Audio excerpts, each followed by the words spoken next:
Hey everybody, Dave here.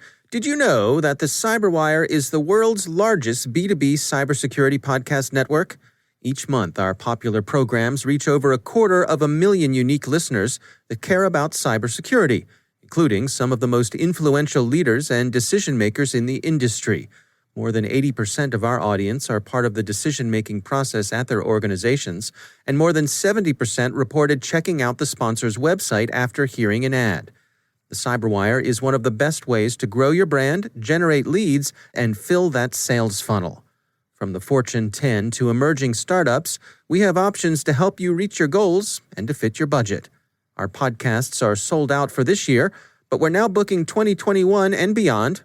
Contact us today by visiting thecyberwire.com/sponsors to learn more. And tell them Dave sent you. Funding for this CyberWire podcast is made possible in part by LastPass. LastPass is an award-winning security solution that helps millions of individuals in over 70,000 organizations navigate their online lives easily and securely. Businesses can maximize productivity while still maintaining effortless, strong security with LastPass. LastPass can minimize risk and give your IT team a breakthrough integrated single sign-on, password management, and multi-factor authentication solution.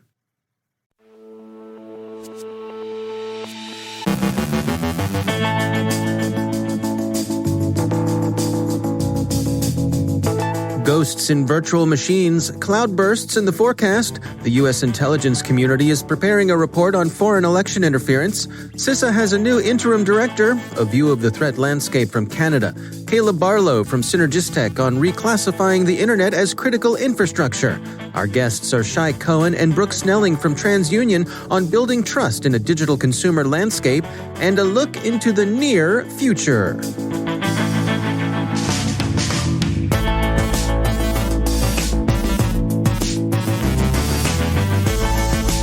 From the CyberWire studios at Data Tribe, I'm Dave Bittner with your CyberWire summary for Thursday, November 19th, 2020.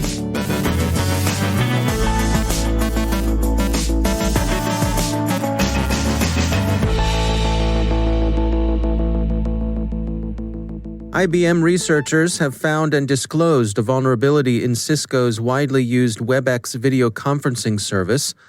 IBM says it's a major user of WebEx itself, which is why it looked into the code. The vulnerability amounts to the potential for haunting. Someone could join a meeting as a ghost, unseen among the participants, but with full access to audio, video, chat, and screen sharing capabilities.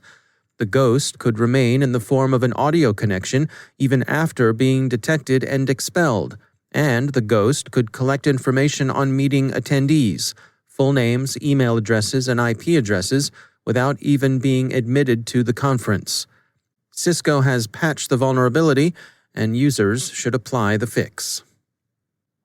Researchers at security firm Palo Alto Networks have identified a class of Amazon Web Services APIs that are susceptible to leaking AWS identity and access management users and roles in arbitrary accounts. The researchers say the risk of the vulnerability can be mitigated by following sound IAM practices. They may be familiar, but they're nonetheless worth a quick review. Remove inactive users and roles to reduce the attack surface. Add random strings to usernames and role names to make them more difficult to guess. Log in with identity provider and federations so that no additional users are created in the AWS account. Log and monitor all the identity authentication activities, and enable two-factor authentication for every user and IAM role. Politico reports that the U.S. intelligence community is preparing a report on foreign attempts to interfere in the 2020 U.S. elections. An unclassified version is expected to be publicly available in early January. Preliminary evaluations, according to NPR, suggest that foreign election interference was, as a Recorded Future executive put it, a Y2K event, that is, a widely feared event that never really materialized. Y2K, for those of you too young or too distracted at the time to recall the late 1990s worries about the millennium bug, was a widely feared problem generally believed capable of disabling computers running legacy software written since the 1960s that identified the year in a date with the last two digits only. So, for example, not 1995, but 95. Once the calendar flipped over to 2000, the concern was the computer wouldn't know that it was the year 2000 and not the year 1900, and that any functions that were keyed to dates would be hopelessly out of kilter, and that the effects of the date confusion would cascade throughout systems and networks with unforeseeable consequences, all of them bad. What actually happened was really nothing much. The work to remediate the Millennium bug caught some otherwise buggy software, and the money thrown at the problem enriched a lot of retired COBOL jockeys, good for them, we say, but the widespread problems really never materialized. That seems to have been the case with foreign attacks on the 2020 U.S. election. Widely feared, much prepared against, and in the end, not enjoying much success. In 2020, the U.S. had two things going for it: an engaged CISA actively working with states and the private sector, and a cyber command willing and able to engage forward. The U.S. Cybersecurity and Infrastructure Security Agency has yet to update its leadership page, but multiple reports from, for example, Politico and Cyberscoop say that CISA's executive director, Brandon Wales, will lead the agency on an interim basis. Director Wales joined the Department of Homeland Security in 2005 and has served there ever since, most recently as a senior career executive and CISA's third-ranking official. His interim appointment is generally regarded as auguring more continuity than change. We're in the season during which cybersecurity firms offer their forecasts for the coming year. We'll be collecting some of those predictions here. Today's include a comprehensive look at the current and future state of cybersecurity from the Canadian Centre for Cybersecurity, a look at the evolutionary innovations cybercriminals' techniques are likely to undergo, especially with respect to ransomware, and a warning about the growing prominence of artificial intelligence in threat actors' tactics, techniques, and procedures. The word from Canada is that, quote, the number of cyber threat actors is rising and they are becoming more sophisticated, end quote. The center sees the thriving market for cyber tools and a growing pool of criminal cyber talent as combining to produce not only more criminal actors but more advanced and aggressive cybercrime. They expect this trend to continue. And while cybercrime is the more prevalent threat to Canadian citizens and, really, people everywhere, the center points out the threat posed by the familiar four nation-states who've long troubled the Five Eyes: Russia, China, Iran, and North Korea. These, the analysis says, will continue to represent the greatest strategic threat to Canada. With respect to artificial intelligence and machine learning, the warning comes from a report prepared by security firm Trend Micro in collaboration with Europol and the United Nations Inter-Regional Crime and Justice Research Institute. They see several accelerating trends that have already begun. The potential deep fakes bear for fraud and disinformation, vastly improved password guessing, bots successfully impersonating humans in social media, and AI-supported hacking. Some of the new threats just over the horizon include successful automation of social engineering campaigns and the use of AI to manipulate cryptocurrency markets. So the view of the future? A lot like today, only more so.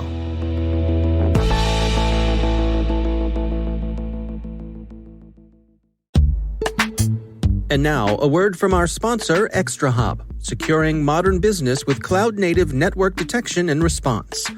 The massive shift to remote work has turned the reality of work on its head. With cloud and multi-cloud adoption, comprehensive visibility is more important than ever.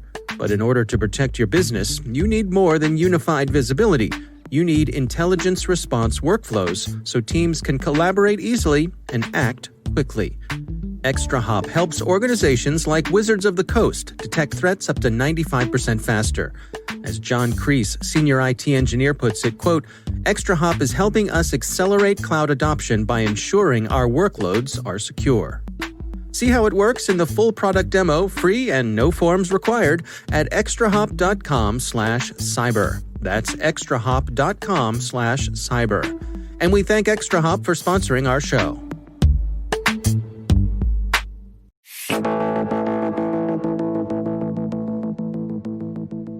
The global pandemic has forced many organizations into facing rapid transitions, enabling their employees to work from home, moving customer transactions online, or shifting away from in-person meetings and conferences. The Economist Intelligence Unit and TransUnion recently published a report that highlights digital transformation and which emerging technologies could present challenges for and increase fraud prevention, economic inclusion, and consumer privacy. The report is titled New Dimensions of Change: Building Trust in a Digital Consumer Landscape. Shai, Cohen, and Brooke Snelling join us from TransUnion. We hear from Brooke Snelling first. TransUnion decided to partner with the Economist Intelligence Unit in order to survey a group of executives from around the globe. There were over 1,600 executives surveyed, in order to get some feedback on 7 main trends that we saw in the areas of digital transformation and things that are happening globally in the world. From those surveys, we came back with kind of 3 key trends that we were going to focus on, and created a global report to really speak to this is what's happening in the areas of digital transformation, of new things happening in the world at large. And these are the kind of pain points that the executives are feeling. The end results of that survey was 1 major global report and then 10 individual country reports. Well, Shai, let me switch over to you. Can you take us through some of the key findings here? Yeah, so I would say there is 3 major findings.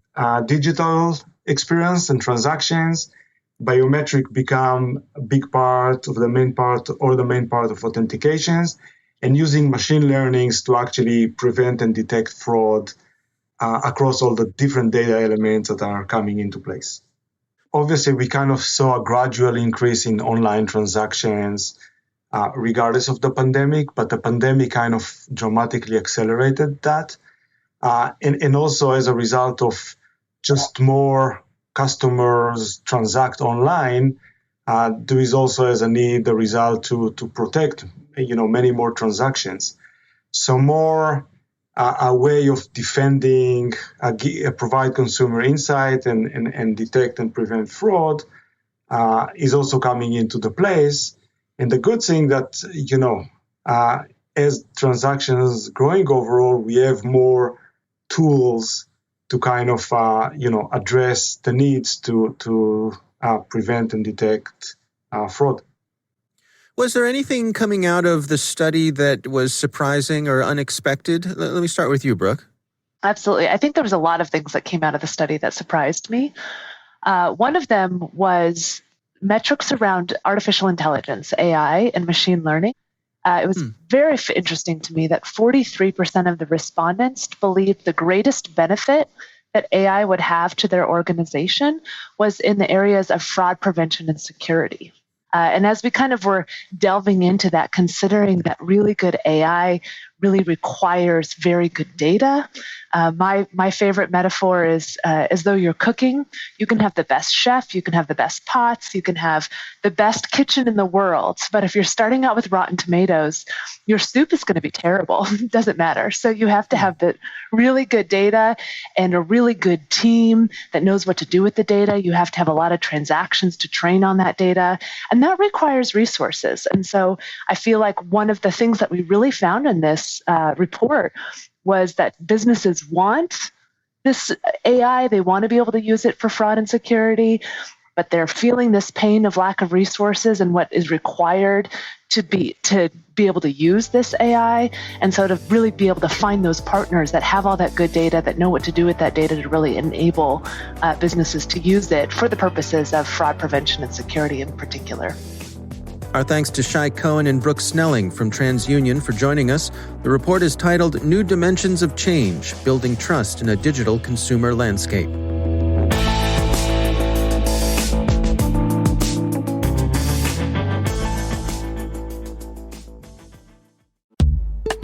It's time to take a moment to tell you about our sponsor, Recorded Future.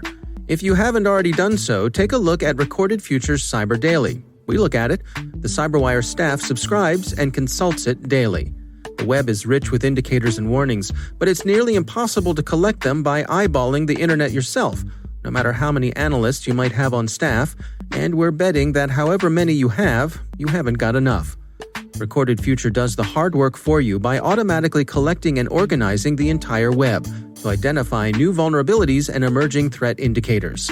Sign up for the Cyber Daily email to get the top trending technical indicators crossing the web. Cyber news, targeted industries, threat actors, exploited vulnerabilities, malware, and suspicious IP addresses. Subscribe today and stay ahead of the cyber attacks. Go to recordedfuture.com/cyberwire to subscribe for free threat intelligence updates from Recorded Future. And we thank Recorded Future for sponsoring our show.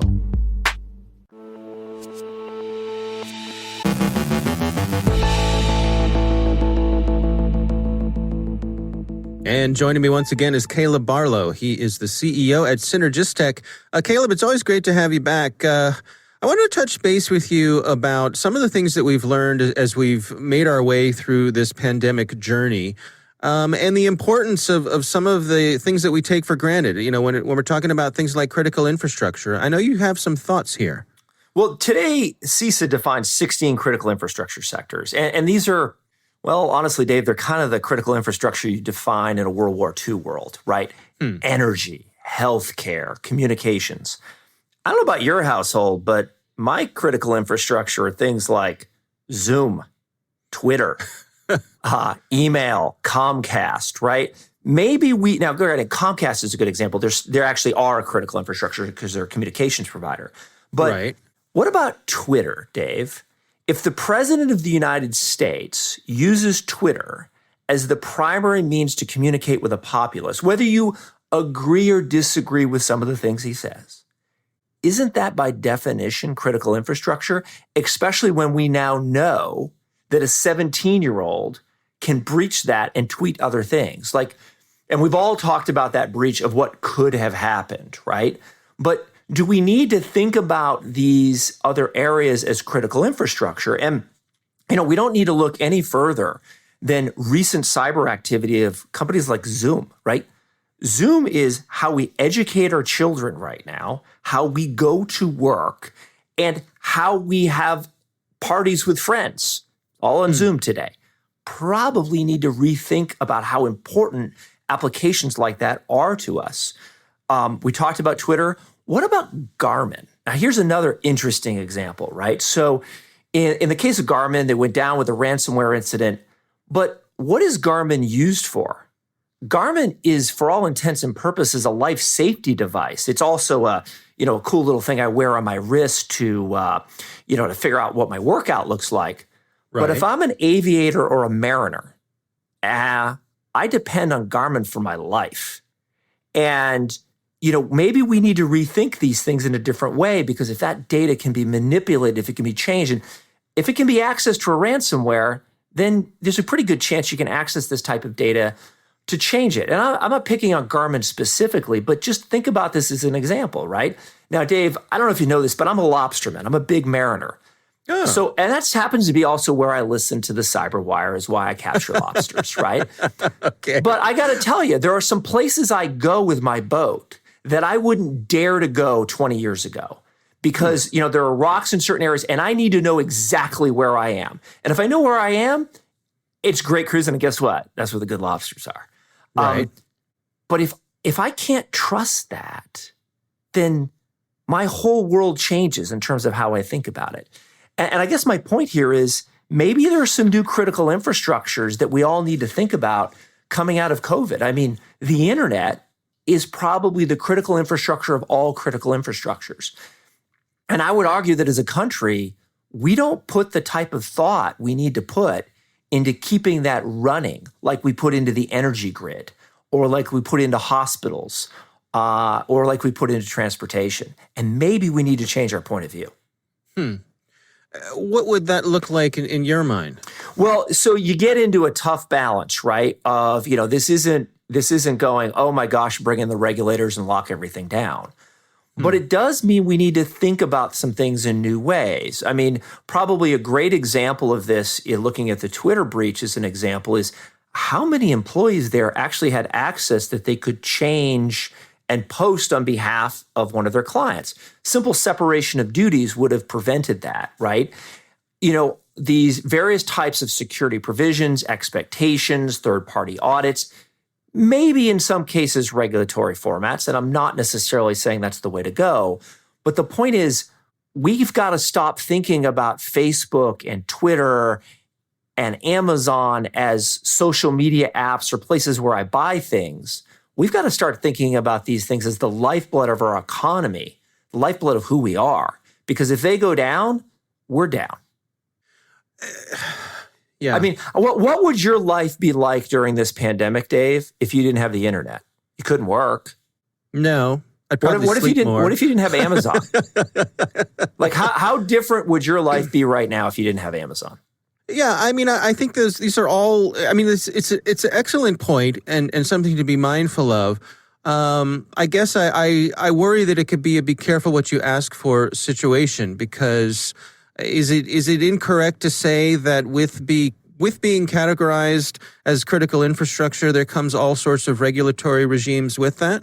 Well, maybe we need to redefine what critical infrastructure is. Maybe it's not about bringing in the regulators. Maybe it's about making sure that we have a contract of trust with these companies, that no matter what, they can protect our data. No matter what, they've got resiliency plans to keep on running.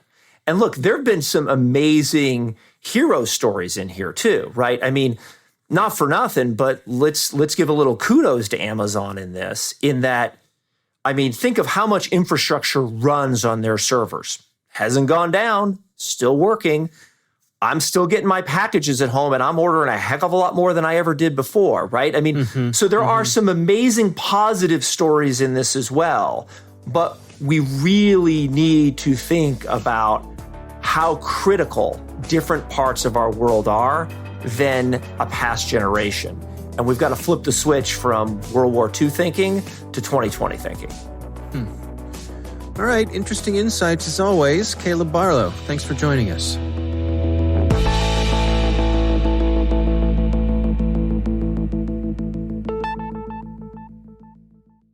Thanks to all of our sponsors for making the CyberWire possible, especially our supporting sponsor, Proofpoint's Observe It, the leading people-centric insider threat management solution.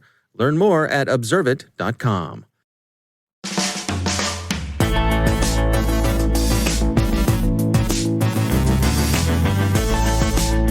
And that's the CyberWire. For links to all of today's stories, check out our daily briefing at thecyberwire.com.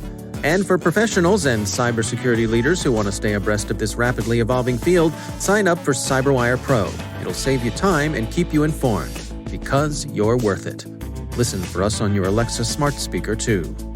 The CyberWire podcast is proudly produced in Maryland out of the startup studios of Data Tribe, where they're co-building the next generation of cybersecurity teams and technologies. Our amazing CyberWire team is Elliot Peltzman, Guru Prakash, Stefan Vaziri, Kelsey Bond, Tim Nodar, Joe Kerrigan, Carol Terrio, Ben Yellen, Nick Valecki, Gina Johnson, Bennett Moe, Chris Russell, John Petrick, Jennifer Iben, Rick Howard, Peter Kilpie, and I'm Dave Bittner. Thanks for listening. We'll see you back here tomorrow.